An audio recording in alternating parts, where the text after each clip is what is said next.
নমস্কার বন্ধুরা, পূজা রান্নাঘর অ্যান্ড ব্লগে আপনাদের সকলকে স্বাগত। আজকে আমি রান্না করছি মাছের মাথা দিয়ে মুসুরি ডাল, একটু অন্যরকমভাবে। দেখুন, আপনারা তো সবাই মুগ ডাল খেয়েছেন মাছের মাথা দিয়ে, আজকে আমি করছি মুসুরির ডাল।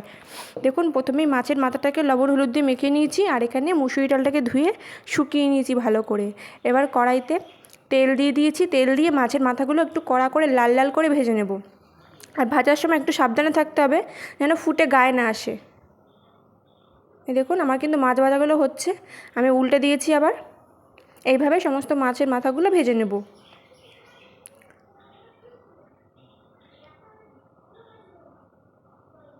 আমি এই যে সুন্দর করে ভেজে নিচ্ছি। আর ভাজতে ভাজতে বলি, আজকে আমি দুটো রান্না করে দেখাবো, একটা গ্যাসের আর একটা উনুনে করে দেখাবো। দেখুন, প্রথম রান্নাটা আমি গ্যাসে করছি।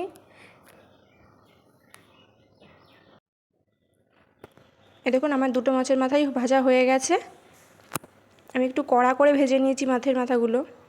এবার তুলে নেব। তুলে সেই কড়াইয়ে যেটুক তেল আছে ওই তেলেই আমি মুসুরি ডালটাও দিয়ে দেবো। হ্যাঁ, আমি মুসুরি ডালটা ভেজে নিচ্ছি, কিন্তু তেলে ভাজছি।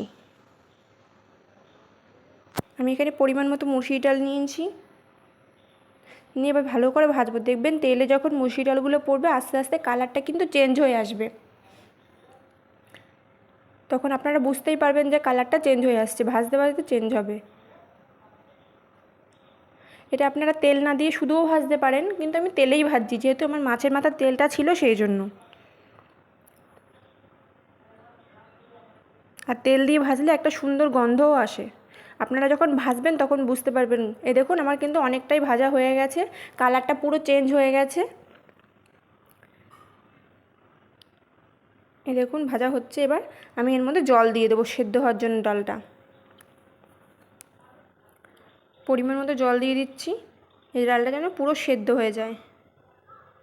এই দেখুন, আমার ডালটা কিন্তু এবার ফুটছে। এই ডালটা কিন্তু সেদ্ধ হয়ে এসছে প্রায়। দেখুন, ডালটা কিন্তু আমার পুরো সেদ্ধ হয়ে এসছে। আমি এর মধ্যে এবার একে একে লবণ আর হলুদ দিয়ে দেবো। পুরো গলাতে যাবেন না, তাহলে ভালো লাগবে না, একটু আধা আধা থাকবে সেরকম। আর আমি ডালটা কিন্তু ভাঙছি না। এই যে হলুদ দিয়ে দিচ্ছি, এবার লবণও দিয়ে দেবো।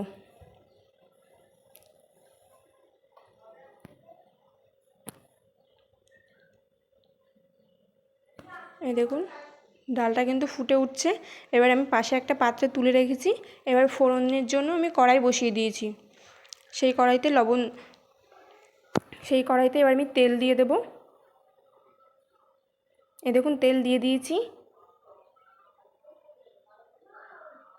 এই তেলটা গরম হোক। হ্যাঁ, আপনারা ভাবছেন তো এটা সাদা তেল। হ্যাঁ, আমি সাদা তেলই বেশি ইউজ করি, আমি সর্ষের তেলে কম রান্না করি। এবার এই তেলের ভিতরে আমি লঙ্কাটা আর তেজপাতাটা দিয়ে দিচ্ছি ফোড়নের জন্য। লঙ্কাটা আর তেজপাতাটা একটু ভাজা ভাজা হয়ে আসলে তারপরে আমি এর মধ্যে জিরে দিয়ে দেবো। এর মধ্যে একটু আদা দিতে হয়, কিন্তু আমি আদাটা এখন দেবো না। এতটা তেলে যদি আদাটা দেই তাহলে আদাটা পুরো ছিবড়ে ছিবড়ে হয়ে যাবে আর গন্ধটা থাকবে না। ওই জন্য জালটা যখন হয়ে আসবে তখন আমি অল্প একটু আদা ফোড়ন দেবো। এটা ফুটে উঠুক। এবার এর মধ্যে আমি মাছের মাথাগুলো এক এক করে দিয়ে দেবো, যাতে মাছের মাথাটা পুরো সেদ্ধ হয়ে যায়। এই দেখুন, মাছের মাথাগুলো দিয়ে দিচ্ছি। আর হ্যাঁ বন্ধুরা, আমি সামান্য চিনি দিয়েছিলাম, সেটা আর দেখানো হয়নি।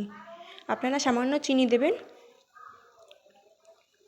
এই দেখুন, আমার ডালটা পুরো হয়ে এসছে। এবার পাশে একটা ছোটো কড়াইতে আমি অল্প একটু সামান্য তেল দিয়ে একটু আদা দিয়ে দিয়েছি। এই আদাটা আমি ডালের মধ্যে দিয়ে দেবো। দিয়ে এবার সামান্য ঘি দিয়ে দেবো। দেখুন, সামান্য ঘি দিয়ে দেবো। আদাটা আর ঘিটা দিয়ে কিন্তু বেশিক্ষণ ফোটাবো না, নামিয়ে নেবো সঙ্গে সঙ্গে। আমার ডালটা হয়ে গেছে, আমি আর ফোটাবো না। হ্যাঁ, রান্নাটা কেমন হয়েছে আমাকে জানাতে ভুলবেন না কিন্তু আপনারা। এবার চলে যাচ্ছি পরের রান্নায়। হ্যাঁ, পরের রান্নাটা অনেকেই বলবেন যে এটা কী জিনিস, আমরা খাই না, কিন্তু আমি খাই। এটা আমি আগে খেতাম না, কিন্তু আমার বিয়ে হওয়ার পরে আমি এটা খাই। খুব ভালো লাগে খেতে। একটু গন্ধ লাগে রান্নার সময়, কিন্তু রান্নার পরে কোনো গন্ধ থাকে না। আপনারাও পাবেন না যদি এইভাবে রান্না করেন। দেখুন, এটা হচ্ছে লোটে শুটকি। প্রথমে কেটে আমি গরম জলে ধুয়ে নিয়েছি। এবার ভালো করে থেতো করে নেব, যাতে এটার মশলা ঢোকে সেই জন্য। আর এটা আমাদের বাড়ির সবারই একটা প্রিয় খাবার, সবাই এটা খেতে ভালোবাসেন। দেখুন, মাছগুলো আমি থেতো করে নিচ্ছি শিলের মধ্যে রেখে। আপনারা যদি কেউ ভাবেন যে কীভাবে রান্না করবো, এইভাবে রান্না করে দেখবেন, খুব ভালো লাগে খেতে। দেখুন মাছগুলো কিন্তু সব আমার থেতো করা হয়ে গেছে। এবার আমি একটা বাটিতে তুলে নেব। তুলে নিয়ে এবার এর মধ্যে যে মশলাটা লাগবে সেই মশলাটাও করে নেব। এর মধ্যে আমার লাগবে কিছুটা বেশি করে পেঁয়াজ নিতে হবে, আর একটু রসুন, বেশি করে রসুন নিতে হবে। তাহলে যে মাছের যে গন্ধটা সেটা চলে যাবে। দেখুন আমার বাটা হয়ে গেছে। এবার আমি একটা ছোটো বাটিতে তুলে নিয়েছি। এবার চলে যাচ্ছি উনুনে। কড়াই বসিয়ে দেওয়া হয়েছে উনুনে। কড়াইটা ভালো করে গরম করে নেব। দেখুন আমার এই রান্নাটার জন্য কী কী লাগবে সেটা একবার দেখিয়ে দিই। আমি কিছুটা বেগুন কেটে ভেজে রেখেছি, আর কিছুটা আলুও কেটে নিয়েছি, সেটা ভেজে রেখেছি, সেটা আপনাদের সাথে শেয়ার করা হয়নি। এবার এপাশে আমি কড়াইয়ের মধ্যে তেল দিয়ে দিচ্ছি।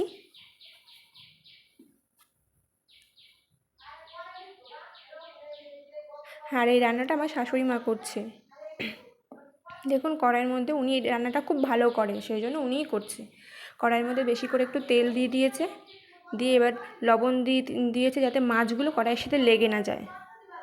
আপনারাও কিন্তু এইভাবে করতে পারেন। যদি দেখেন যে কড়াইয়ের সাথে মাছ লেগে যায়, তখন তেলের মধ্যে একটু লবণ দিয়ে দেবেন, তাহলে কিন্তু মাছটা আর লাগবে না কড়াইয়ের সাথে। এবার যে মাছগুলো আমি থেতো করে রেখেছিলাম, সেই মাছগুলো এই তেলের ভিতরে দিয়ে দিচ্ছে, দিয়ে ভালো করে ভেজে নেবে। ভালো করে লাল লাল করে ভেজে নিচ্ছে মাছগুলো। দেখুন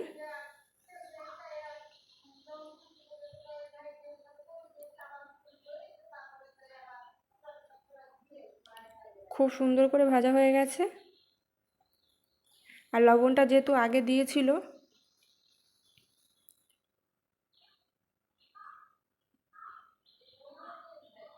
এই দেখুন ভাজা প্রায় হয়ে গেছে। এবার তুলে নেব। লবণটা আর লাগবে না, যেহেতু কড়াইয়ের মধ্যে আগের থেকে লবণ দেওয়া ছিল, সেই লবণটাই হয়ে গেছে। এই জন্য মাছগুলো তুলে নেওয়া হলো।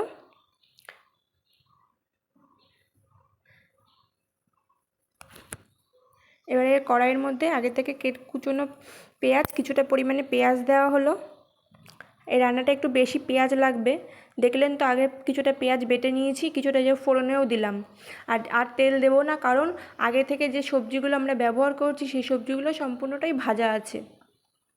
আপনি আপনার পছন্দ মতো সবজি দিতে পারেন, কিন্তু বেগুন আর আলু দিয়ে বেশি ভালো হয় এই রান্নাটা। আর শীতের সময় শীতের সবজি দিয়েও ভালো হয়, যেরকম পেঁয়াজ কলি দেওয়া যায়। এই দেখুন আমার কথা বলতে বলতে পেঁয়াজগুলো ভাজা হয়ে আসছে। এবার এর মধ্যে যে মশলাগুলো করে রেখেছিলাম সেই মশলাগুলো দিল, সেটা আমাদের না তোলা হয়নি।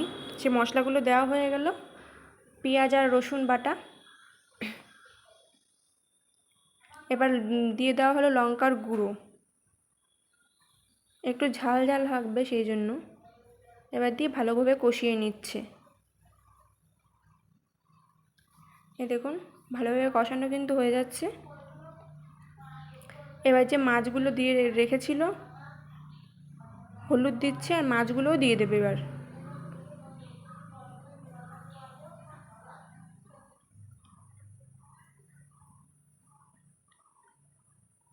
একটু জল দিয়ে দিল। মাছটা এবার দিয়ে দেবে। আমি পরে ভয়েস ওভার দিচ্ছি তো, ওই জন্য ভুলে যাচ্ছি। দেখুন মাছগুলো দিয়ে দিল। এবার মশলার সাথে ভালো করে কষিয়ে নেবে, যাতে মাছগুলোর মধ্যে মশলাটা ভালোভাবে ঢুকে যায়। এবার যে সবজিগুলো ভেজে রেখেছে একে একে সব সবজিগুলোও দিয়ে দিচ্ছে। দেখুন আলুগুলো দিয়ে দেওয়া হলো, বেগুনগুলো দিয়ে দেওয়া হলো, দিয়ে এবার ভালো করে মশলার সাথে কষিয়ে নেবে। এটা একটু ভাজা ভাজাও হবে খেতে। হালকা একটু জল দেওয়া হবে, যাতে নিচ থেকে লেগে না যায়। আপনারা যদি গ্যাসে করেন তবে মাঝারি আঁচে রেখে দেবেন, তাহলে আর জল দেওয়ার কোনো প্রয়োজন হবে না। আমরা যেহেতু উনুনে করছি, নিচ থেকে ধরে যাচ্ছে, ওই জন্য সামান্য একটু জল দিচ্ছি। এই দেখুন রান্নাটা কিন্তু হয়ে গেছে। এবার কেটে রাখা ধনেপাতা দিয়ে দিচ্ছি। এই গরমের সময় যদি ধনেপাতা না পেয়ে থাকেন, তবে যে বিলাতি ধনেপাতাগুলো বাড়িতে লাগানো হয় সেগুলোও দিতে পারেন। আমরা রান্না সেগুলো ইউজ করে থাকি, যেহেতু আমাদের বাড়িতে লাগানো আছে গাছ, সেই জন্য। দেখুন বাইরের ওয়েদারটা মেঘলা মেঘলা। দেখুন আমাদের কিন্তু রান্নাটা একদম হয়ে গেছে। আমার রান্নাগুলো যদি দেখতে ভালো লাগে, তাহলে আমাকে আমার রেসিপিতে লাইক কমেন্ট শেয়ার করে দেবেন, আর আমার পাশে থাকবেন, আমার সঙ্গে থাকবেন। আজকের জন্য আসি বন্ধুরা, আবার দেখা হবে অন্য কোনো ভিডিওতে আপনাদের সাথে। আর হ্যাঁ, খুব শিগগিরই নতুন নতুন ব্লগ ভিডিও নিয়ে আসছি আপনাদের সামনে। আজকের জন্য আসি।